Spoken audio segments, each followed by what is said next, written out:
South pacifier.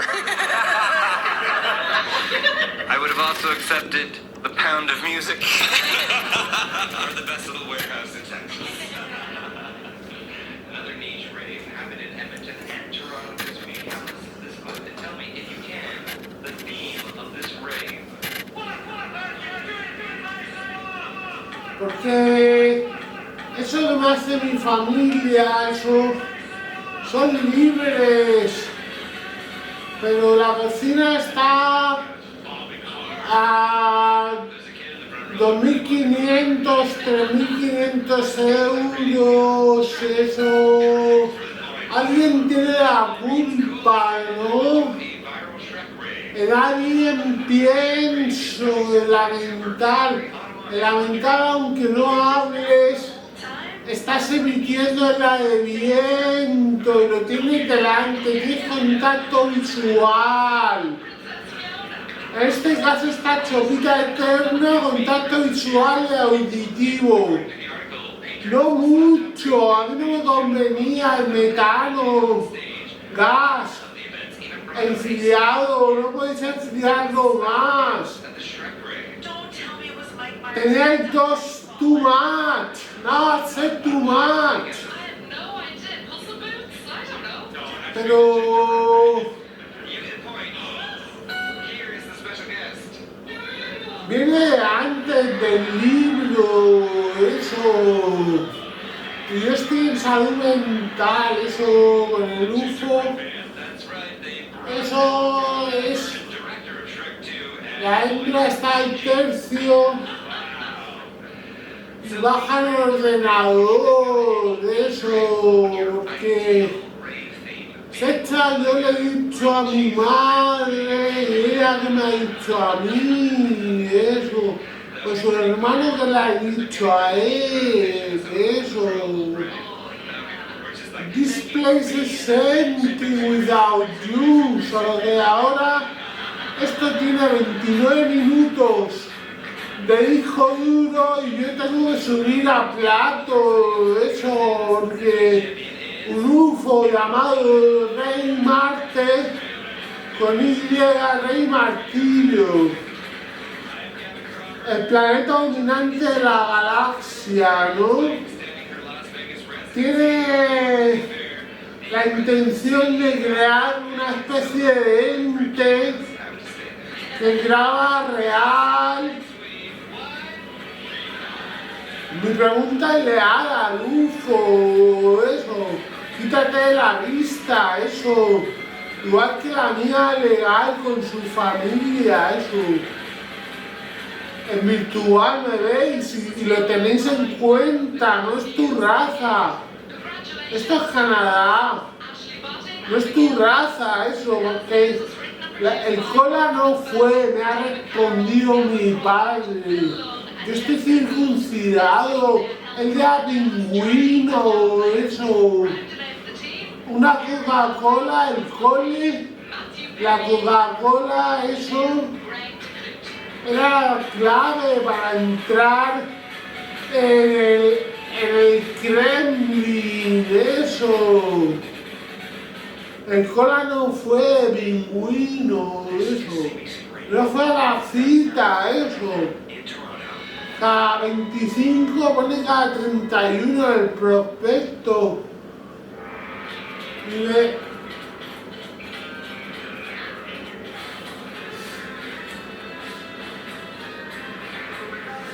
Pero eso es lamentable, alguien tiene la culpa, alguien tiene que dar la orden, eso, en una pirámide. El cola no fue a la cita, el no ir. El Papa Francisco ha ido al hospital por enfermedad, que ha tenido la pierna mal. Acabo de escuchar el Santo Rosario. María va a esquí por una panza o la Meloni.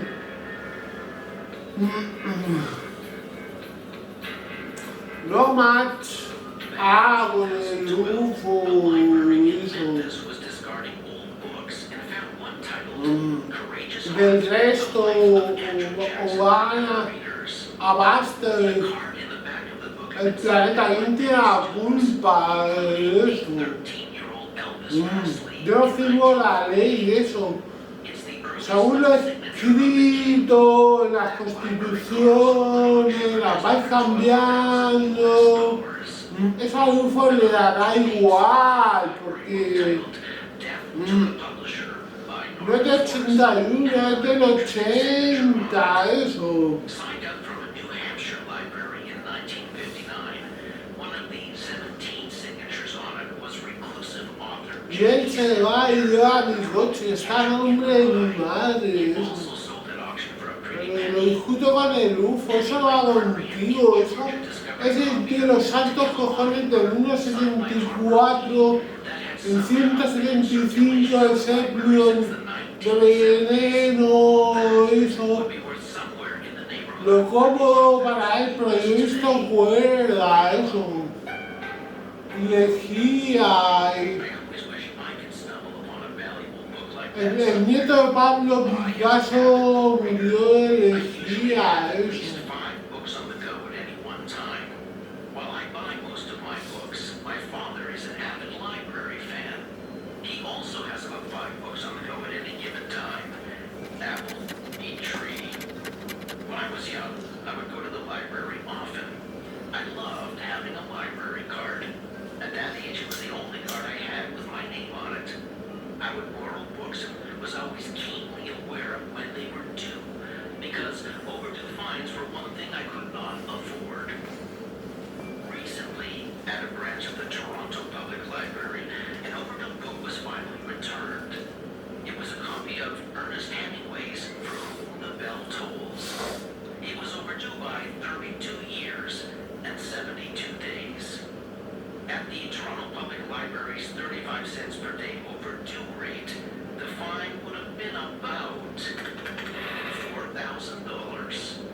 That's probably why the person returned the book anonymously. Little did they know the Toronto Library caps its overdue fines at $14. But that wasn't the most overdue book in library history. In 2019, a library patron in New Brunswick returned a book titled Relax and Live, 63 years after it was first borrowed. It was due in May 1956. A lot of relaxing went on there. That same year, someone in Manitoba found a children's book in her house that she had originally checked out in 1946. And she was a former librarian. Luckily, even though the book was way overdue, the library doesn't charge overdue fines on children's books.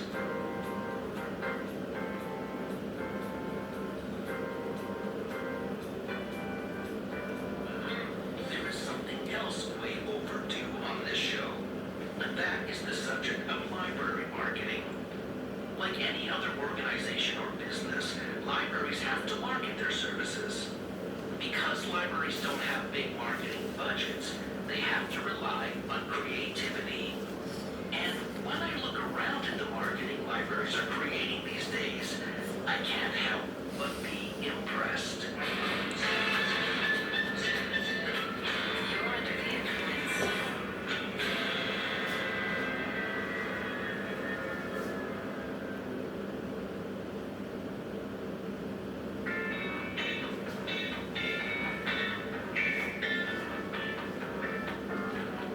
I live in a tiny town of less than 7,000 people. It's kind of a one-street village built along a beautiful river. While there are several things you can find in this cute little village, it does offer one important thing: a public library. Believe it or not, libraries share a lot in common with for-profit businesses. They need to constantly grow and replenish their customer base. They need communities to know what they offer. They need to give people a unique reason to visit. And they need to get your attention in a very busy world. All of which means they need marketing. Take the Toronto Public Library, for instance. Did you know it's the biggest and busiest library system in North America? Él quiere aguante porque él se reúne al 30%.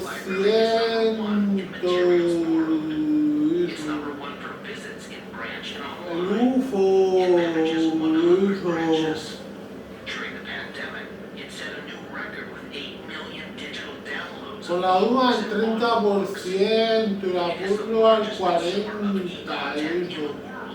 For the 8th year in a row. 1 in 5 Torontonians visits a branch weekly, and an astounding 70% of Torontonians use the library. Very impressive stats.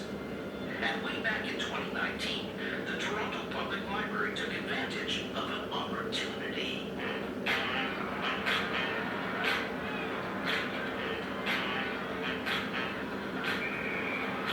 The Raptors had made the NBA Finals and were meeting the Con Cavaliers. estar en pantalla y dejan a Ulloa, The city was on fire for the luego Raptors, de and the Rufo, Toronto Public Library got in on the action. In a series of very funny social lo sabe todo de ciencia, eso. Tampoco si no llega la fecha, eso.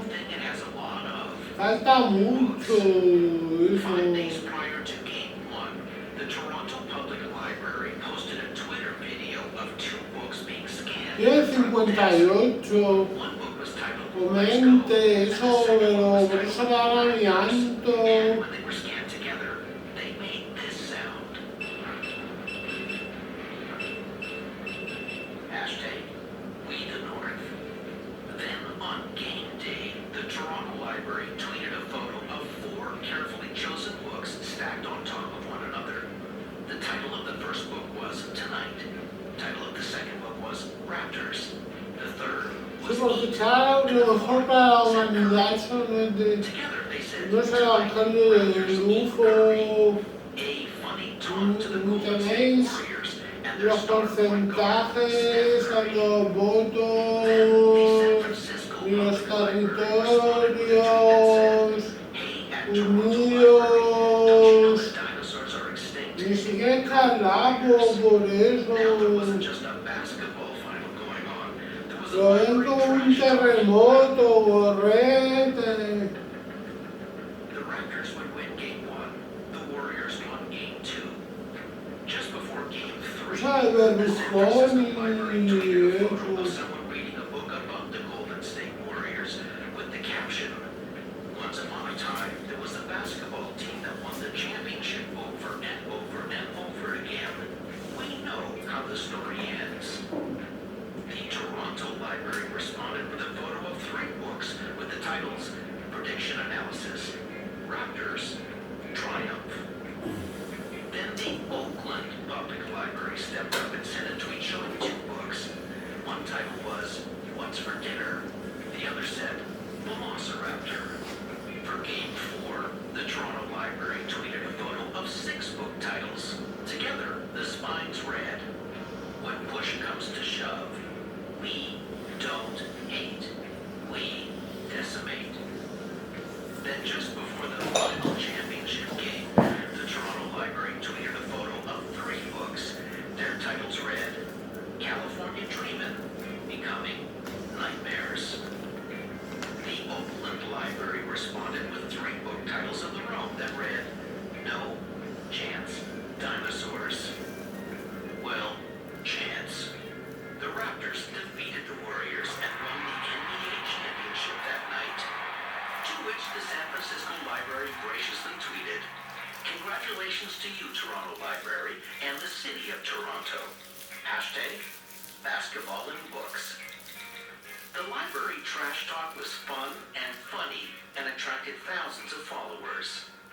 It was not just a creative way of supporting the Raptors. It was also smart marketing because it got media attention, generating numerous online stories, and it was talked about on the nightly television news. And when you get media attention, it's like your marketing budget just quadrupled.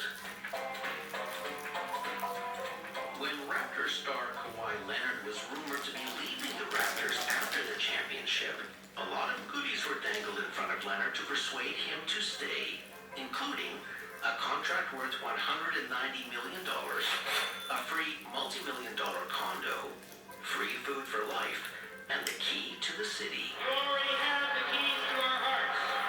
I'm not sure exactly what else this key opens, but you should know that every door in this city is open to you and to your teammates. But in the middle of all those huge offers, the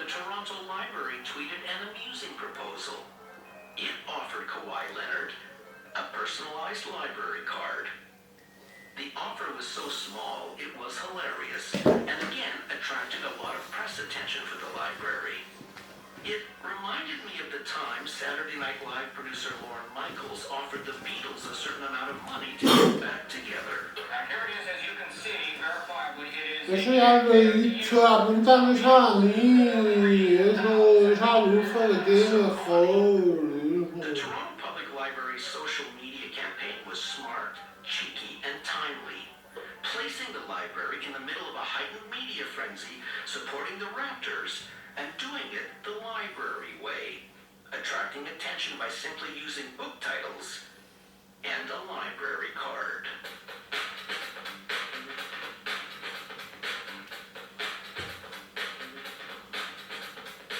The Central Rappahannock Regional Library has 10 branches in Virginia. And, like so many libraries, they were the victims of budget cuts in the Great Recession. But that didn't stop them from marketing themselves in a fun way. While suffering cutbacks, they wanted to let people know they were going to find a way to keep their services going. So they chose to create a video.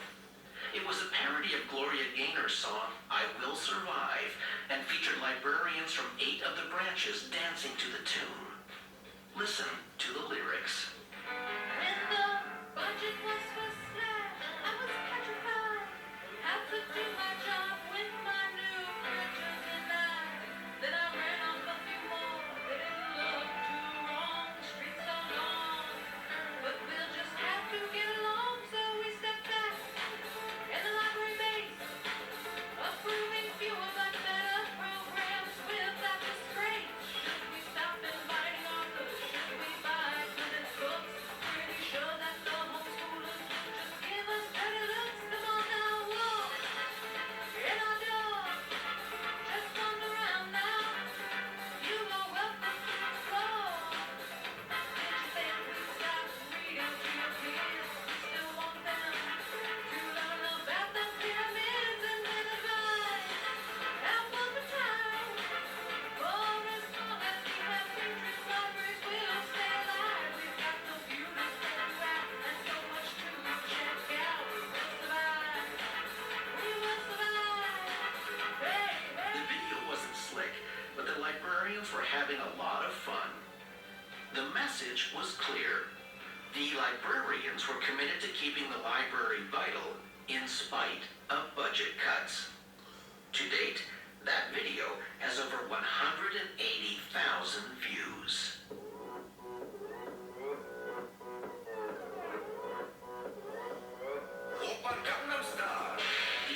The Let's McKelvey Library at the University of lose. Maryland also produced a video.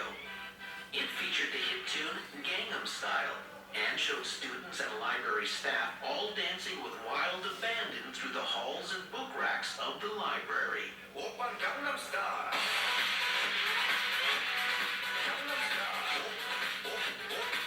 video didn't mention any of the library's services, but everybody in the video is so full of joy that it just made you want to go there. To date, that video has had over 236,000 views on YouTube.